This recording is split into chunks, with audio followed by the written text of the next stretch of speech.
Cinema শুরু হয় নিক নামের এক এক্স আমেরিকান সৈনিককে নিয়ে, যে জাপানের একটি কারাগারে 10 বছরের শাস্তি ভোগ করছিল। নিজের জীবন এভাবে নষ্ট হতে দেখে নিক প্রায় শান্ত ও চিন্তিত হয়ে থাকত। একদিন যখন তাকে বাথরুম পরিষ্কার করার দায়িত্ব দেওয়া হলো, তখন সে দেখলো 5 জন ভয়ঙ্কর লোক একটি রুম থেকে বেরিয়ে আসছে। তারা দেখতে খুবই বিপজ্জনক ও ভয়ানক ছিল। তাদের চলে যাওয়ার পর নিক রুমে ঢুকে দেখে যে এক ব্যক্তি ছাদ থেকে ঝুলছে। এটি দেখে সে আতঙ্কিত হয়ে পড়ে এবং তৎক্ষণাৎ জেলের রক্ষীদের ডাক দেয়। কিন্তু গার্ডরা নিককে বাহবা দেওয়ার পরিবর্তে উল্টে তাকে মারধর শুরু করে এবং পরে তাকে একটি ছোট অন্ধকার ও দম বন্ধ করা কামরায় আটকে রাখে। কিছুক্ষণ পর নিক বুঝতে পারে যে সেই ব্যক্তির সঙ্গে একই রকম হয়েছে, যাকে সে বাঁচানোর চেষ্টা করছিল। সেই ব্যক্তির নাম ছিল কিয়োশি, যে শিরা মিৎসুগাংয়ের একজন সদস্য ছিল। কিয়োশি জানায় যে তার কাছে পালানোর একটি পরিকল্পনা আছে, কিন্তু সে একা তা করতে পারবে না। নিক যদি তাকে সাহায্য করে তবে শিরা মিৎসুগাং তার পক্ষে থাকবে। পরিকল্পনা অনুযায়ী তাদের প্রথমে একটি ধারালো অস্ত্রের প্রয়োজন ছিল, যা খুঁজে বের করার দায়িত্ব ছিল নিকের ওপর। এরপর নিককে সেই অস্ত্র দিয়ে কিয়োশির ওপর আঘাত করতে হবে, যাতে গার্ডরা তাকে হাসপাতালে নিয়ে যায়। সেখানে আগে থেকেই কিয়োশির গ্যাংয়ের সদস্যরা অপেক্ষা করবে। নিক কিছুক্ষণ চিন্তা করার পর রাজি হয়ে যায়। একদিন যখন বন্দীদের বাইরে কাজে পাঠানো হয়, তখন নিক সুযোগ বুঝে একটি পাথর সংগ্রহ করে। পরে রুমে ফিরে এসে সেই পাথরটি সে ধারালো করতে শুরু করে। পরিকল্পনা অনুযায়ী কিয়োশি নিককে মনে করিয়ে দেয় যে আঘাতের পর তাকে দ্রুত গার্ডদের খবর দিতে হবে, নাহলে অতিরিক্ত রক্ত বের হওয়ার কারণে সে মারা যাবে। নিক ঠিক সেভাবেই কাজ করে। কিয়োশি আহত হওয়ার সঙ্গে সঙ্গে নিক গার্ডদের ডাক দেয় এবং পরিকল্পনা সফল হয়। এরপর থেকে জেলে নিকের মর্যাদা বাড়তে থাকে। শিরা মিৎসুগাংয়ের সমর্থনের কারণে এখন তাকে আর জেলের নিয়মকানুন মেনে চলতে হতো না। এমনকি কিছুদিন পর তার শাস্তিও কমে যায় এবং সে মুক্তি পেয়ে যায়। তবে নিক তখন আর আগের মতো ছিল না। জেল থেকে বের হওয়ার পর সে দেখতে পায় যে একটি গাড়ি তাকে নিতে অপেক্ষা করছে। গাড়িতে বসার পর তাকে সরাসরি শিরা মিৎসুগাংয়ের সদর দপ্তরে নিয়ে যাওয়া হয়। সেখানে গ্যাংয়ের কিছু নেতা তার জন্য অপেক্ষা করছিল। তারা প্রথমেই কিয়োশিকে সাহায্য করার জন্য নিককে ধন্যবাদ জানায় এবং এরপর তাকে তার প্রথম কাজ দেয়, একজন আমেরিকান ব্যবসায়ীর সঙ্গে একটি চুক্তি করা। নিক বেশি কিছু না ভেবে কাজটি করতে রাজি হয়ে যায়। সেই সন্ধ্যায় গ্যাংয়ের সদস্যরা নিককে কিছু টাকা দেয়, কিন্তু বিশ্রাম নেওয়ার পরিবর্তে নিক শহরে ঘুরতে বের হয়। কিছুক্ষণ পর সে একটি বারে যায়, যেখানে তার নজর পড়ে একজন জাপানি মহিলার ওপর। নিক তার ব্যক্তিত্বে মুগ্ধ হয় এবং তাকে একটি ভালো টিপ দিয়ে চলে যায়। পরের দিন সকালে কিয়োশি নিককে একটি ধাতব কারখানায় নিয়ে যায়, যেখানে তার দেখা হয় এক আমেরিকান ব্যবসায়ী অ্যান্টনির সঙ্গে। কিন্তু নিককে দেখে অ্যান্টনি মোটেও খুশি হয়নি, বরং সে নিককে অপমান করতে শুরু করে। সেই সঙ্গে অ্যান্টনি জানিয়ে দেয় যে সে শিরা মিৎসুগাংয়ের কোনো শর্ত মানবে না, কারণ সে তাদের প্রতিদ্বন্দ্বী শিশু গ্যাংয়ের সঙ্গেও কথা চালিয়ে যাচ্ছে। সে বলে, যদি তোমরা আমাকে ভালো ডিল না দাও তাহলে তারা নিশ্চয়ই দেবে। অ্যান্টনি খুবই অভদ্রভাবে কথা বলছিল, আর নিক বুঝতে পারে যে এখন কথাবার্তার কোনো লাভ নেই। তাই সে একটি টাইপার তুলে নিয়ে অ্যান্টনিকে মারধর করতে শুরু করে। তার এই আচরণ স্পষ্ট করে দেয় যে সে কী চায়। শেষমেশ অ্যান্টনি শিরা মিৎসুর শর্ত মেনে নিতে রাজি হয়। কাজ শেষ হওয়ার পর কিয়োশি এবং তার সঙ্গীরা নিকের প্রথম জয়ের উদযাপন করতে তাকে একটি বারে নিয়ে যায়। সবাই আনন্দ করছিল, কিন্তু হঠাৎই শিশু গ্যাংয়ের কিছু সদস্য সেখানে হাজির হয়। মুহূর্তেই পুরো ঘরের পরিবেশ বদলে যায়। শিশু গ্যাংয়ের নেতা নিককে অপমান করতে শুরু করে, কিন্তু নিক চুপ করে শোনার লোক ছিল না। সে সঙ্গে সঙ্গে একটি বোতল তুলে নিয়ে শিশু গ্যাংয়ের লিডারের মাথায় ভেঙে ফেলে। এরপর দুপক্ষের লোকজন একে অপরের দিকে বন্দুক তাক করে ফেলে। তবে শিশু গ্যাংয়ের সদস্য সংখ্যা কম থাকায় তারা শুধু হুমকি দিয়ে চলে যায়। এই ঘটনার পর নিক তার সাহস এবং তীব্র ক্রোধের কারণে শিরা মিৎসুগাংয়ের সদস্যের মন জয় করে ফেলে, বিশেষ করে কিয়োশির বিশ্বাস অর্জন করে। ফলস্বরূপ কিয়োশি তাকে থাকার জন্য একটি ফ্ল্যাট দেয় এবং শিরা মিৎসুর সহযোগী ইয়াজু ক্লানের অংশ হওয়ার প্রস্তাব দেয়। নিক কোনো দ্বিধা না করেই তাতে রাজি হয়ে যায়। কয়েকদিন পর কিয়োশি তাকে দ্বিতীয় কাজ দেয়, একজন বারের মালিকের সঙ্গে দেখা করতে হবে, যে শিরা মিৎসুগাংয়ের কথা মানতে চাইছিল না। এইবার নিকও তার স্বভাবসুলভ কায়দায় কাজটি সম্পন্ন করে। কিয়োশিও তাকে সহায়তা করে এবং তারা একসঙ্গে গ্যাংয়ের ক্ষমতা বাড়াতে থাকে। এরপর কিয়োশি নিককে শিরা মিৎসুর একটি নাইট ক্লাবে নিয়ে যায়। সেখানে নিক আবার সেই জাপানি মহিলাকে দেখতে পায়, যে তখন নাচছিল। কিন্তু হঠাৎ কিয়োশি তাকে ডান্স ফ্লোর থেকে টেনে নিয়ে বের করে আনে। কিয়োশির কণ্ঠে উদ্বেগ স্পষ্ট ছিল। নিকও তাড়াতাড়ি সেখানে পৌঁছে যায় এবং জানতে পারে যে সেই মেয়েটি আর কেউ না, সে হলো কিয়োশির বোন মিউ। কিয়োশি নিককে বলে সে যেন মিউকে নিরাপদে বাসায় পৌঁছে দেয়, কিন্তু বাড়ির দরজায় পৌঁছাতেই মিউর আচরণ হঠাৎ বদলে যায়। সে নিককে উত্ত্যক্ত করে ভেতরে আসতে বলে। কিছুক্ষণ লজ্জা পাওয়ার পর নিকও রাজি হয়ে যায়। কথোপকথনের সময় নিক লক্ষ্য করে যে মিয়ার পিঠে ইয়াজু ক্লানের ট্যাটু রয়েছে, যা তার আন্ডারওয়ার্ল্ডের সংযোগের ইঙ্গিত দেয়। পরদিন কিওসি নিককে আরেকটি কাজ দেয়। এবার তাকে এক আমেরিকান সৈনিকের সঙ্গে অস্ত্রের চুক্তি করতে হবে, কিন্তু শিরামিৎসুর অন্য কোনো সদস্য যেন এটি না জানে, অর্থাৎ নিককে পুরো কাজ একা করতে হবে। পরের দিন ডকের কাছে গিয়ে নিক দেখে একটি অজানা লাশ পড়ে আছে। কিছু বোঝার আগেই শিশু গ্যাংয়ের কয়েকজন সদস্য সেখানে পৌঁছে দেয়। তারা চুক্তি নষ্ট করে সবটাকে লুট করতে চেয়েছিল, তবে নিক বিপদের আঁচ আগেই পেয়ে গিয়েছিল এবং $2 মিলিয়ন গাড়ির সিটের নিচে লুকিয়ে রেখেছিল। ফলে শিশু গ্যাং খালি হাতে ফিরে যেতে বাধ্য হয়। তবে যাওয়ার আগে তার 2 সদস্য নিকের দিকে বন্দুক তাক করে। শুরুতে নিক তাদের কথা মেনে চলে, কিন্তু যখন নিজের জীবনে ঝুঁকি অনুভব করে তখন সে হঠাৎ একজনের বন্দুক ছিনিয়ে নিয়ে শিশু গ্যাংয়ের 2 জন সদস্যকে গুলি করে মেরে ফেলে। এতে দেখে বাকি সদস্যরা পিছিয়ে যায়, তবে তারা সবাই বুঝতে পারে যে নিকের এই কাণ্ডের ফল ভয়ানক হতে চলেছে। আর ঠিক সেটাই হলো। এই ঘটনার খবর দ্রুত শিরামিৎসু গ্যাংয়ের নেতাদের কাছে পৌঁছে যায়। তারা সাথে সাথেই একটি জরুরি মিটিং ডাকে, যেখানে নিক এবং কিওসি উপস্থিত ছিল। লিডার সন্দেহ করছিলেন যে হয়তো তাদের মধ্যে কেউ গ্যাংয়ের তত্ত্ব ফাঁস করছে। কিওসি লিডারকে আশ্বস্ত করার চেষ্টা করে, চিন্তা করবেন না, সব টাকা ঠিক আছে, কিন্তু লিডার তাতেও সন্তুষ্ট ছিল না। তার মতে নিকের এই কাজের ফলে 2টি গ্যাংয়ের মধ্যে একটি বড় যুদ্ধ শুরু হতে পারে। এই যুদ্ধ এড়ানোর জন্য লিডার একটি প্রথাগত পদ্ধতি বেছে নেয়। শিরামিৎসু গ্যাং থেকে ক্ষমা চাওয়ার প্রতীক হিসাবে 2টি কাটা আঙুল শিশু গ্যাংকে পাঠানো হবে। এই সিদ্ধান্ত শুনে কিওসি খুব কষ্ট পায়, কারণ সে নিককে এই পথে এনেছিল। তাই সে সিদ্ধান্ত নেয় যে সে নিজেও নিকের সঙ্গে এই শাস্তির অংশীদার হবে। শেষ পর্যন্ত নিক এবং কিওসি দুজনে নিজের একটি আঙুল কেটে লিডারের সামনে রেখে দেয়। কিছুক্ষণ পর গাড়িতে নিক এবং শিরামিৎসুর লিডারদের মধ্যে একটি সাধারণ আলোচনা হয়। লিডার সন্দেহ প্রকাশ করে যে গ্যাংয়ের ভেতরের একজন বিশ্বাসঘাতক করছে, যে তাদের তথ্য বাইরে ফাঁস করছে। কিছুক্ষণ পর তাদের গাড়িটি গভীর জঙ্গলের মধ্যে থামে এবং এখানে একটি অনুষ্ঠান হচ্ছিল। এই অনুষ্ঠানে নিককে শিরামিৎসু গ্যাংয়ের তাদের পরিবারের একজন বিশ্বস্ত সদস্য হিসাবে স্বীকৃতি দেওয়া হয়। সব ঐতিহ্য মেনে অনুষ্ঠান শেষ হওয়ার পর সবাই আনন্দে মেতে ওঠে।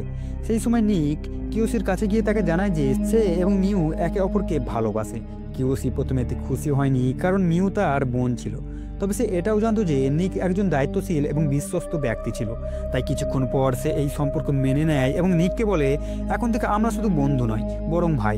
এখন নিক পুরোপুরি শিরামিৎসু গ্যাংয়ের সদস্য হয়ে গেছে এবং তার অনুগত্য প্রমাণ করার জন্য সে ইয়াজু ক্ল্যানের প্রতীক হিসাবে একটু ট্যাটু করানোর সিদ্ধান্ত নেয়। এই ট্যাটুর নকশা গ্যাংয়ের প্রতি কারো বিশ্বস্ততার প্রতীক ছিল। এই সময় মিউ তার সঙ্গে ছিল এবং সে খুব খুশি ছিল, কারণ নিক এখন সম্পূর্ণরূপে তার জীবনের অংশ হয়ে গেছে। পরবর্তী কয়েকদিনের মধ্যে নিক দ্রুত গ্যাংয়ের ভেতরে নিজের অবস্থান শক্তিশালী করতে থাকে, তবে তার অতীত এখনো পুরোপুরি তাকে ছেড়ে যায়নি। একদিন যখন সে মিহুর সঙ্গে ট্রেনে করে যাচ্ছিল, তখন হঠাৎ তার নজর পড়ে এক পরিচিত মুখের দিকে। সে ছিল সেই শিশু গ্যাংয়ের সদস্য, যে একবার নিককে হত্যা করার চেষ্টা করেছিল। এটি দেখা মাত্রই নিক সম্পূর্ণ সতর্ক হয়ে যায়।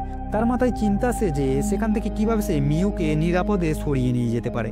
অন্যদিকে সেই সময় শিশু গ্যাংয়ের কয়েকজন সদস্য শিরামিৎসু গ্যাংয়ের লিডারের হেডকোয়ার্টারে পৌঁছায়। তারা শিরামিৎসুর সঙ্গে একটা নতুন চুক্তি করতে চায়, তবে তারা কোনো অভিজ্ঞ সদস্য না পাঠিয়ে বরং এক তরুণ ছেলেকে আলোচনার জন্য পাঠায়। এই বিষয়টি শিরামিৎসু গ্যাংয়ের লিডারের মোটেই ভালো লাগেনি। তবুও গ্যাংয়ের এক সদস্য ওরোচি তাকে এই চুক্তি গ্রহণ করার পরামর্শ দেয়। তবে লিডারে তো আরও ক্ষিপ্ত হয়ে ওঠেন এবং চুক্তি বাতিল করে দেন। সেই রাতেই কাশি এবং ওরোচি একটি বারে বসে মদ্যপান করছিল। ওরোচি তখন লিডারের ওপর প্রচণ্ড রেগেছিল, কারণ তার কথা কেউ শোনেনি। কিওসি তার ক্রমবর্ধন রাগ স্পষ্ট দেখতে পাচ্ছিল এবং তাকে শান্ত থাকার পরামর্শ দেয়, কিন্তু তখন অনেক দেরি হয়ে গিয়েছিল। রাগে ফুঁসতে থাকা ওরোচি বারের বাইরে চলে যায়। সেখানে গিয়ে তার সঙ্গে মিউর দেখা হয়। আসলে ওরোচি এবং মিউ একসময় একে অপরকে ভালোবাসত। ওরোচি এখনো মিউকে মনে মনে পছন্দ করত, কিন্তু মিউ তাকে স্পষ্টভাবে মানা করে দিয়েছিল। এতে ওরোচি ক্ষিপ্ত হয়ে তার উপর জোর খাটানোর চেষ্টা করে, তবে মিউ কোনোভাবে পালিয়ে যেতে সক্ষম হয়। পরের দিন শিরামিৎসু এবং শিশু গ্যাং আবার একত্র হয়। এবার তারা একটি সুমো ম্যাচ চলাকালীন সাক্ষাৎ করার সিদ্ধান্ত নেয়, যা এক ধরনের পুরনো ঐতিহ্য ছিল। এবার শিশু গ্যাংয়ের চেয়ারম্যান নিজেই এই বৈঠকে আসে। আসলে এটি কোনো ব্যবসায়িক চুক্তি ছিল না। শিশু গ্যাং চেয়েছিল যে শিরামিৎসু গ্যাংয়ের লিডারকে অবসর নিতে বাধ্য করবে। পুরো গ্যাংকে শিশু গ্যাংয়ের অধীনে নিয়ে আসা হোক। এই প্রস্তাব শোনার পর পুরো ঘরের পরিবেশ গরম হয়ে ওঠে। তবে শিরামিৎসু লিডার সঙ্গে সঙ্গে এই প্রস্তাব প্রত্যাখ্যান করে, কারণ এতে শিরামিৎসু গ্যাংয়ের সম্মান ধুলোয় মিশে যেত। তখনই নিক সামনে এসে শিশু গ্যাংয়ের চেয়ারম্যানকে মনে করিয়ে দেয় শিরামিৎসু গ্যাংয়ে হিংস্র নেকড়েরা থাকে, দুর্বল কুকুর নয়। সেই সন্ধ্যায় নিক বাড়ি ফেরার পথে এক পুরনো পরিচিত লোক পলির সঙ্গে দেখা করে। পলি আমেরিকান সেনাবাহিনীতে তার সহযোদ্ধা ছিল এবং ছুটিতে ঘুরতে এসেছিল। প্রথমে পলি নিককে দেখে খুশি হয়, কিন্তু তারপর সে প্রকাশ করে জানায় যে নিক তার মৃত্যুর ভান করেছিল, যাতে সে কোর্টে মার্শাল থেকে বাঁচতে পারে। এছাড়া পলি নিককে হুমকি দেয় যে সে এই তথ্য কর্তৃপক্ষকে জানিয়ে দেবে। বিপদের আঁচ পেয়ে নিক সঙ্গে সঙ্গে কৌশল পরিবর্তন করে এবং পলিকে তার বাড়িতে আসতে বলে। সুযোগ পেয়েই নিক পলিকে হত্যা করে এবং লাশ লুকিয়ে ফেলে। এরপর সে মিউর সঙ্গে দেখা করতে যায়, কিন্তু দরজা খুলতেই নিক দেখে মিউর মুখে আঘাতের চিহ্ন রয়েছে। সে প্রচণ্ড রেগে যায় এবং জানতে চায় যে কে মিউকে মেরেছে, তবে মিউ কোনোভাবেই অপরাধীর নাম বলতে চায় না। এরপর নিউ একটি সত্য প্রকাশ করে, আমি তোমার সন্তানের মা হতে চলেছি। এই কথা বলার পর সে নিককে চলে যেতে বলে। নিক অবাক হয়ে যায়, সে বুঝতে পারছিল না ঠিক কী হচ্ছে। তবে সে চুপচাপ মিউর কথা মেনে সেখান থেকে বেরিয়ে যায়, কিন্তু তার মাথায় শুধু একটাই চিন্তা ঘুরছিল, সে কিছুতেই মিউকে কষ্ট পেতে দেবে না। নিজের ভবিষ্যৎ সন্তান এবং মিউর কথা ভেবে নিক সরাসরি কিওসির কাছে যায় এবং জানায় সে শিরামিৎসু গ্যাং ছাড়তে চায়, যাতে সে মিউর সঙ্গে সুখে শান্তিতে জীবন কাটাতে পারে। কিন্তু কিওসি রেগে যাওয়ার বদলে নিককে স্নেহ করে ভিতরে ডাকে এবং তার সামনে দুটো তলোয়ার রাখে। একটু ছিল শত্রুদের শেষ করার জন্য আর অন্যটি নিকের নিজের জন্য। কিওসি শৈশব থেকেই মিউর যত্ন নিয়েছে এবং এখন সে নিকের উপর সম্পূর্ণ বিশ্বাস করতে পারে। নিকও প্রতিশ্রুতি দেয় যে সে মিউর নিরাপত্তার জন্য সব কিছু করবে। এরপর তারা একসঙ্গে পলির লাশ কবর দিয়ে সব প্রমাণ মুছে ফেলে। অন্যদিকে শিশুগাংয়ের সদর দপ্তরে ওরুচি শিরামিৎসুগাংকে ভেতর থেকে ধ্বংস করার জন্য শিশুগাংয়ের সঙ্গে হাত মেলানোর পরিকল্পনা করছিল। পরের দিন শিরামিৎসু লিডার নিক এবং কিওসি একসঙ্গে দর্জির দোকানে যায়। সেখানে লিডারের জন্য নতুন স্যুট বানানো হচ্ছিল। দর্জি লিডারকে মাপ নিতে একটি রুমে নিয়ে যায়, কিন্তু কিছুক্ষণ পর নিকের সন্দেহ হয়। সে লিডারকে দেখতে রুমে ঢোকে এবং দেখে একজন লোক লিডারকে হত্যা করার চেষ্টা করেছে। নিক সঙ্গে সঙ্গে ঝাঁপিয়ে পড়ে, লিডারকে বাঁচানোর চেষ্টা করে। সেই মুহূর্তে কিওসি পেছন থেকে এসে সে লোককে গুলি করে হত্যা করে। এরপর তারা তিনজন সেখান থেকে বেরিয়ে যাওয়ার ঠিক মুহূর্তে শিশুগাংয়ের লোকেরা তাদের উপর হামলা চালায়। নিক এবং কিওসি অত্যন্ত সাহসের সঙ্গে লড়াই করে, কিন্তু এই সংঘর্ষে একটি গুলি কিওসিকে আঘাত করে। এটি দেখে নিক এবং শিরামিৎসুগাংয়ের লিডার ভেতর থেকে ভেঙে পড়ে। এই হামলার পরপরই লিডার জরুরি মিটিং ডাকে এবং জানায় যে তাদের দলের ভেতরেই একজন বিশ্বাসঘাতক আছে, যে শিশুগাংকে সব গোপন তথ্য দিচ্ছে। এই হামলার মাধ্যমে স্পষ্ট হয় যে গ্যাং ওয়ার শুরু হয়ে গেছে। এখন শিরামিৎসু গ্যাং যে করেই হোক কিওসির হত্যার প্রতিশোধ নেবে। অন্যদিকে যখন নিক মিউকে কিওসির মৃত্যুর খবর জানায়, সে ফুঁপিয়ে কেঁদে ওঠে। মিউর কান্নার আওয়াজ নিকের ভেতরে আরও বেশি রাগের আগুন জ্বালিয়ে দেয়। পরের দিন থেকে নিক এবং তার সঙ্গীরা একে একে শিশুগাংয়ের শীর্ষ নেতাদের হত্যা করা শুরু করে। এই কারণে শিরামিৎসু গ্যাং ধীরে ধীরে যুদ্ধে জয়ী হতে থাকে। কিন্তু ঠিক তখনই একদিন শিশুগাং একটি শিশুর মাধ্যমে শিরামিৎসু গ্যাংয়ের লিডারের কাছে একটি বার্তা পাঠায়। বার্তায় তারা একেবারে এই লড়াই শেষ করার প্রস্তাব দেয়। সম্ভাব্য বিপদের পরেও শিরামিৎসুগাংয়ের লিডার এই প্রস্তাব মেনে নেয়। এরপর তিনি নিক এবং অন্যান্য সদস্যদের সঙ্গে একটি ফাঁকা ডকের দিকে রওনা হয়, যেখানে শিশুগাং আগে থেকেই অপেক্ষা করছিল। কিন্তু তাদের মধ্যে ওরুচুকে দেখে সবাই অবাক হয়ে যায়। তখনই বোঝা যায় ওরুচি সেই বিশ্বাসঘাতক, যে শিরামিৎসুগাংয়ের সব খবর শিশুগাংকে দিচ্ছিল। কিন্তু এই প্রতারণার পরেও শিরামিৎসুগাংয়ের লিডার তাকে আর একটি সুযোগ দেওয়ার সিদ্ধান্ত নেয় এবং তাকে গলা জড়িয়ে ধরে।